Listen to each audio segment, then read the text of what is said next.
At some point in our adult lives, we encounter the inevitable. One fine day, you will get that call from a solicitous financial advisor seeking an appointment with you. He will perfunctorily drop the name of a common friend whose idea of a joke is to impose upon you the heralded presence of his financial advisor. And we cringe. We curse our friend. And we cringe because we know all too well what will come next.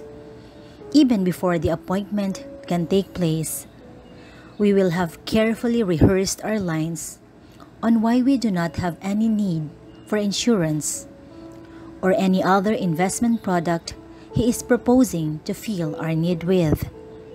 A need he will expertly establish after running us through that trap he so professionally refers to as the financial needs analysis exercise. We come out with a spirited defense on why we are not buying his product yet, then hasten to add our assurances of maybe next month or thereabouts. True enough, Mr. Advisor shows up promptly on our appointed time. We shake hands and exchange smiles, his eager and mine wary. Even before he could get my full name and my reason for being in this world, he launches himself on a long-winded lecture on the merits of his product and why he believes this is the best solution for me. No, he didn't even bother to know me, didn't bother to find out what my problems are. No attempt at establishing my needs. He starts with a solution, like a quack doctor prescribing medicine for some imagined ill he doesn't even bother to diagnose me with. I lean back in triumph and smile, genuinely this time. This is easier than I thought. All I need to do is tell him I don't need it, since he never even bothered to find out if I had a need for such a product. He let me off easy. In no time, I was showing him the door, wishing him luck and grateful my ordeal was over.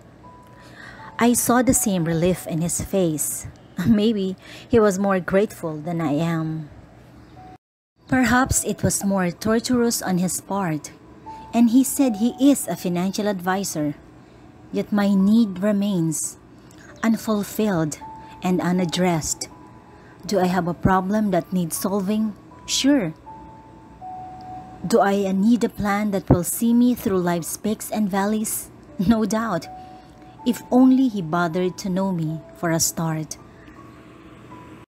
I don't need a financial advisor who can't be bothered to know me before informing me of what I need to know about him, his company, and his product. I have dreams and ambitions both for myself and my family. Shouldn't that be the foundation on which we anchor our journey together? Like anyone, I have aspirations to wealth. I need help and guidance in creating, protecting, and conserving this wealth. For this wealth to have meaning, it must go beyond me and impact society in a way that allows me to fulfill my personal mission in my life. Shouldn't my advisor know where I want to take this dream? Like anyone I know, I am anxious about the future. I may be safe and secure in the present, with resources that will tide me through life's immediate challenges. But what will happen in the future is as unseen and as unpredictable as what did not happen yesterday.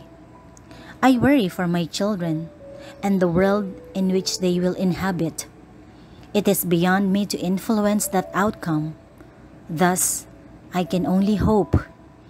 I need my advisor to know me, my fears, my dreams, my hopes and aspirations. I need him to know me as a person. I don't need a financial advisor whose expertise of his craft takes precedence over my own plans. Instead, I need for him to be my behavioral psychologist. Sure, I need his guidance in the ways of the world and the financial system. I may have attended countless seminars on financial literacy, and I consider myself financially literate, but I still need him to be there. Why? Because as a human being, what I know and what I eventually do are often incongruent. I am given to irrational behavior, even when I deny it to the high heavens when it comes to my financial and monetary transactions. I hate planning for the long term and would much rather give into instant gratification. While I have no doubt in my logical mind that purchasing an insurance plan is far more important than buying the latest model car that I have been salivating over, I need him to be there and give my emotions all the guidance it needs to do the right thing. He will not engage me into a battle of wills, but instead coax me and cajole me and gently prod me, because as a good advisor, he knows that what betrays me in the end is not my logic, but my emotions. My actions are often dictated less by the logic of what I know and more by the emotion of what I feel. No amount of financial literacy classes will change that. He needs to keep me in check, and I, for my part, will allow myself to be reined in because I trust him. I don't need a financial advisor whose expertise is limited to his product. Instead, I need for him to be my resident economist. I need him to know that if I am to be wealthy, I need to have the financial system working for me. I trust that he will guide me in navigating the system to my favor.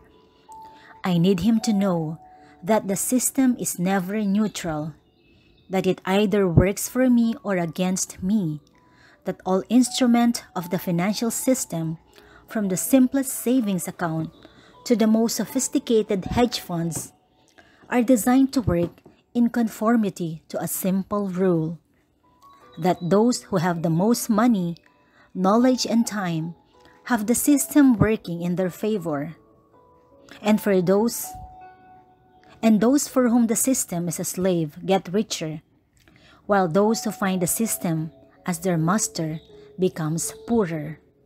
As a financial advisor, I need him to be an expert in the system and have that same expertise translate to a plan on how the system will work for me.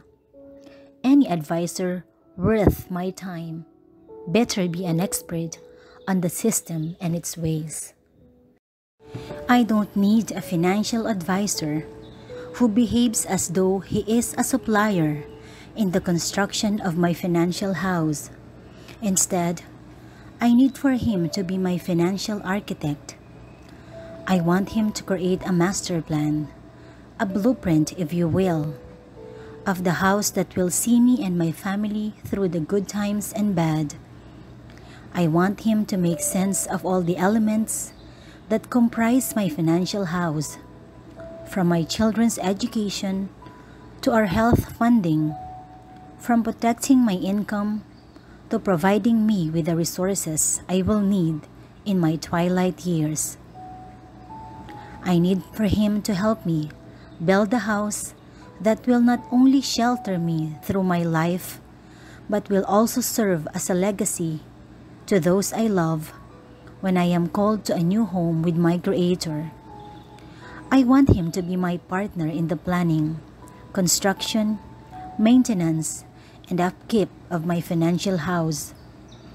I need him to sustain the efforts of my labor, knowing that everything I do is not just for myself, but for the people I love. I need him to do that for me, just as he would do the same for his own family. I don't need a financial advisor who sees me as a need to be filled. I know, just as he should, that this business of financial advisory is a people business, a flesh, blood, and emotions business.